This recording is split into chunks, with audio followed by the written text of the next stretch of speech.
सबको मेरा नमस्कार। मैं संजय किशन बिहार से।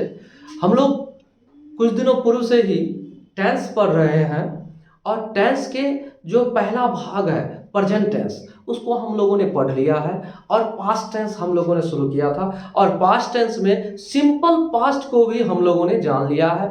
अब हम क्या करते हैं, पास्ट इम्परफेक्ट जिसको पास्ट कंटिन्यूअस कहा जाता है उसको पढ़ेंगे। चलिए शुरू करते हैं। टेंस के कौन सा चीज हम लोग पास्ट टेंस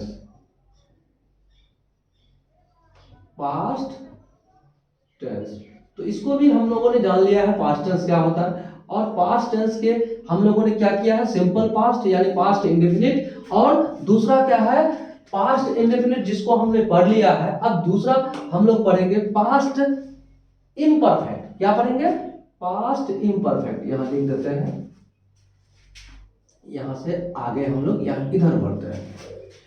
पास्ट इम्परफेक्ट या फिर पास्ट कंटिन्यूअस, ठीक है, टेंस। और इसको लेकर आगे बढ़ते हुए हम लोग पढ़ेंगे कि पास्ट कंटिन्यूअस टेंस में या फिर पास्ट इम्परफेक्ट टेंस के जो वाक्य होंगे उसको हम कैसे पहचानेंगे। उसको पहचानने की कुछ तरीके होते हैं। लिखिए, चलिए हम यहां पर लिख लेते हैं।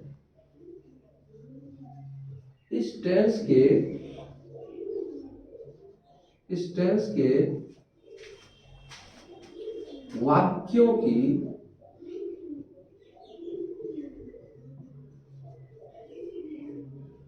क्रियाओं के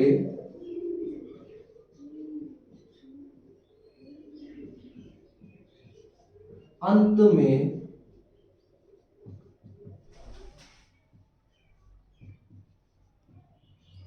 प्रायः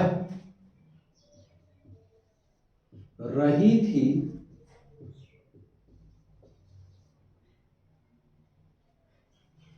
रहे और रहा था रहे थे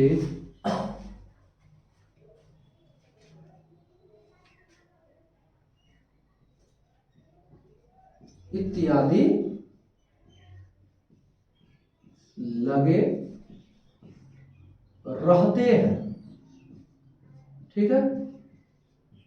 तो इस तरह से हम पा जाएंगे कि इस टेंस के जो वाक्य होंगे उसकी जो क्रिया होगी उसके अंत में क्या लगा रहेगा, रहा था या फिर रहे थे या फिर रही थी। इस तरह के जो शब्द होंगे वो लगे रहेंगे क्रियाओं के अंत में। तो अब हम लोग क्या करते हैं, आगे इसका जो स्ट्रक्चर है उसको बनाते हैं। स्ट्रक्चर मतलब होता है बनावट, यानी कि उस तरीके को आप अपनाएंगे अगर, तो आप हिंदी से अंग्रेजी जब बनाएंगे तो आपकी गलतियां नहीं होगी। जैसे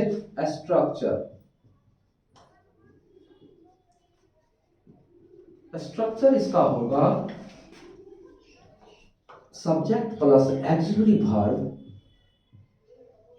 वाज या were plus verb four plus object या फिर अदर वर्ड, जिसको आप जिस तरह से कहें।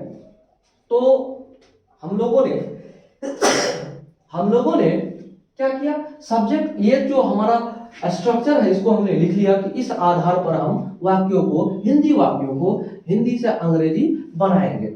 सबसे पहले आप ये जानिए, वाज और वेयर दोनों में से एक चीज लगेगा आपके सेंटेंस में। तो वाज किसके साथ लगता है, वेयर किसके साथ लगता है, ये जान जाइए आप। सबसे पहले देखिए, आई, ही, सी, इट और जितने भी नाम होंगे यानी नेम्स, ये सभी के साथ वाज का प्रयोग किया जाता है। क्या किया जाता है, वाज का प्रयोग। और यू, दे, वी के साथ वेयर का प्रयोग किया जाता है, ठीक है। आप क्लियर हो गए कि किसके साथ किस चीज का प्रयोग किया जाता है, हमने आपको ऑक्सिलरी वर्ब में बता दिया। ठीक है, अब आगे बढ़ते हैं, हम लोग कोई वाक्य लेते हैं। जैसे देखिए, तुम पत्र लिख रहे थे। तो तुम पत्र लिख रहे थे, सब्जेक्ट यहां कौन होगा? तुम होगा। देखिए, हम लोग अभी जो बना रहे हैं ये अफर्मेटिव सेंटेंस है। क्या है? अफर्मेटिव सेंटेंस है, और हम लोग अफर्मेटिव सेंटेंस को ही पढ़ रहे हैं अभी।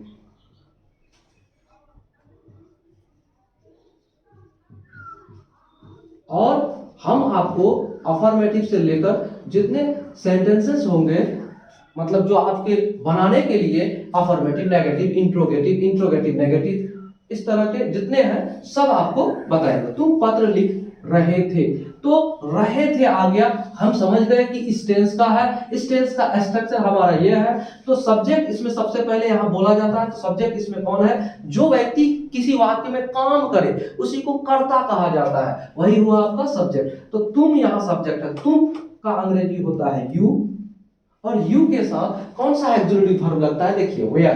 तो वाज या वेयर लगाएंगे तो वेयर, यू वेयर। और वर्ब फोर तो वर्ब यानी क्रिया, कौन सा काम हो रहा है इसमें? लिखने का हो रहा है। तो राइट का वर्ब फोर होता है राइटिंग, यू वेयर राइटिंग। तो यू वेयर राइटिंग, क्या लिख रहे थे? ऑब्जेक्ट, यानी पत्र लिख रहे थे, तो क्या हो जाएगा? You were writing a letter. हमारा सब जो आपका सेंटेंस है वो पूरा हो गया। अब देखिए, इसी तरह से दो या एक उदाहरण और ले लेते हैं। मैं खेल रहा था। मैं खेल रहा था, क्या बोलेगा? तो हो जाएगा मैं का अंग्रेजी आई। आई के साथ क्या लगता है? आप देखिए, आई के साथ क्या लगेगा? वाज या वेयर। तो यहां पर वाज लगेगा। आई वाज, हर फोर क्या कर रहा था? खेल रहा था। आई वाज प्लेइंग, क्या खेल रहा था? नहीं है इसमें। अब अगला एक वाक्य और ले लेते हैं जिससे आप समझेंगे। चलिए, आप लोग ले लेते हैं, वे लोग देते हैं। वे लोग क्रिकेट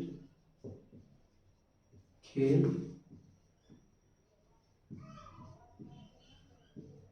रहे थे। वे लोग क्रिकेट खेल रहे थे, क्या होगा? दे, दे, दे के साथ वेयर, दे वेयर प्लेइंग, भरपूर, क्या खेल रहे थे? Cricket, playing cricket. हो गया। तो इस तरह से हमारा पूरा हुआ। ये देखिए, कम से कम तीन आपको उदाहरण इसलिए देते ताकि आप समझे। तो अफर्मेटिव सेंटेंस आपको हमने बता दिया। अब नेगेटिव सेंटेंस आपको बताएंगे। नेगेटिव सेंटेंस में होता क्या है, आप ध्यान दीजिएगा थोड़ा सा। देखिए, नेगेटिव सेंटेंस में केवल नहीं का बोध होता है। तो तुम तुम पत्र नहीं लिख रहे थे, या मैं नहीं खेल रहा था, या वे लोग क्रिकेट नहीं खेल रहे थे, इस तरह से होगा। तो नेगेटिव का भी स्ट्रक्चर होता है जो आपको हम बता रहे हैं। इसको पहले मिटाते हैं फिर बताते हैं। चलिए, नेगेटिव देखिए। अब नेगेटिव स्ट्रक्चर क्या होगा?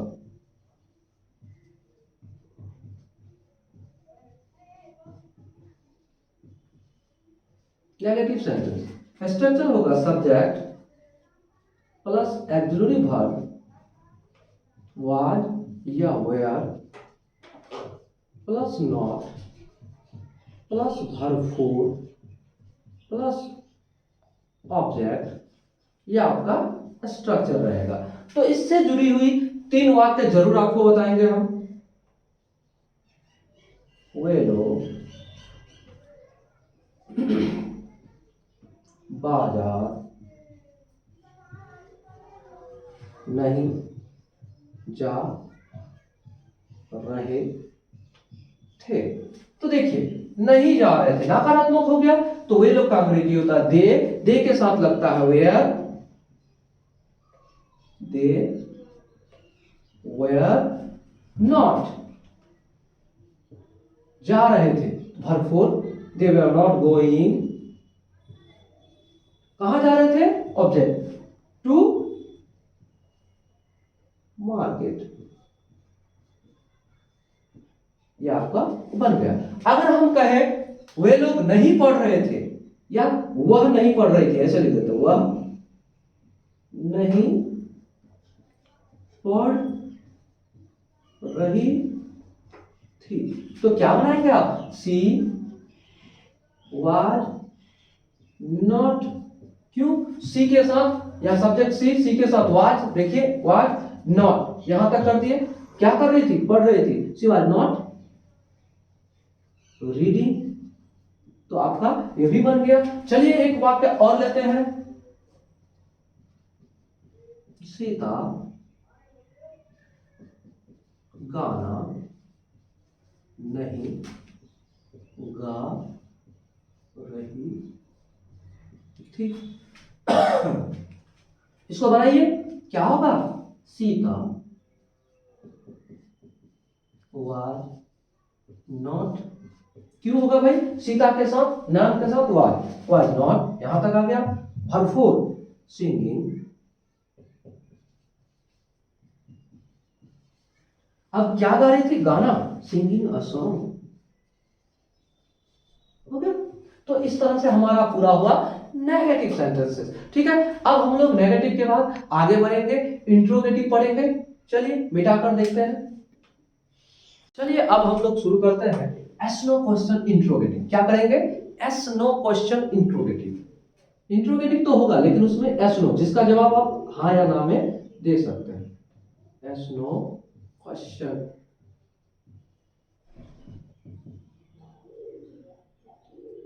QUESTION, yes no question interrogative sentence,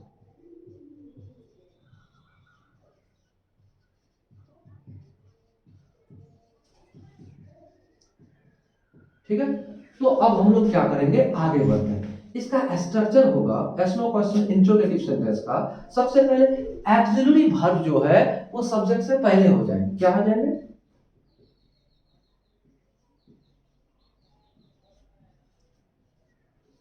plus plus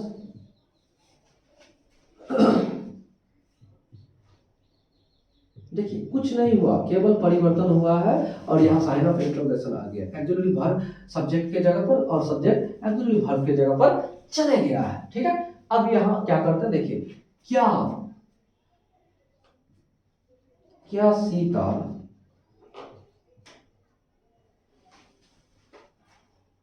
गाना गा रही थी, देखिए एस नो क्वेश्चन करने का मतलब, देखिए प्रश्न करते हैं किसी दूसरे से, क्या सीता गाना गा रही थी, तो वो जवाब दे सकता है क्या, हाँ गा रही थी, या फिर ना, हाँ या ना में कुछ भी बोल दे तो उसका जवाब बन जाएगा। तो इस तरह से हम लोग क्या करते हैं, इसका जवाब देते हैं, देखिए क्या होगा इसका अंग्रेजी, सीता के साथ वाज लगता है, तो वाज सीता, वाज सीता क्या कर रही थी, गाना गा रही थी, was Sita singing a song, sign of interrogation बन गया। अब एक ठो और वाक्य लेते हैं, क्या मैं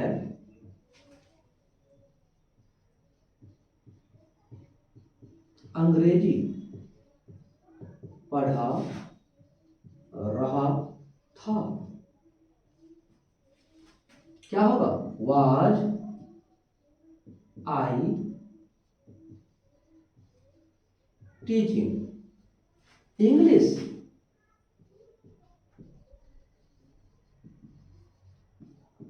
वाज आई टीचिंग इंग्लिश, ठीक है। इस तरह से हमने जवाब दिया है। अब आगे बढ़ते हैं, एक और वाक्य ले लेते हैं, क्या वे लोग घर आ रहे थे, तो इसको भी बना लेते हैं, क्या हो जाएगा, वेयर दे, क्या हो जाएगा, कमिंग हाउस। तो इस तरह से पूरा हुआ हमारा इंट्रोगेटिव सेंटेंस। इंट्रोगेटिव सेंटेंस पूरा हुआ यस नो क्वेश्चन का। ठीक है, अब आगे हम लोग क्या करते हैं, आपको अगले वीडियो में आपको बताएंगे कि अगला यस नो क्वेश्चन का ही इंट्रोगेटिव नेगेटिव बताएंगे, और उसके बाद डब्ल्यूएच क्वेश्चन बताएंगे, डब्ल्यूएच क्वेश्चन में इंट्रोगेटिव बताएंगे, डब्ल्यूएच क्वेश्चन में नेगेटिव बताएंगे। तो आप बने रहिए हमारे साथ और हमारे वीडियोस को देखते रहिए, लाइक और शेयर करते रहिए। अगर चैनल पर नए हैं तो चैनल को सब्सक्राइब कीजिए। जय हिंद, जय भारत।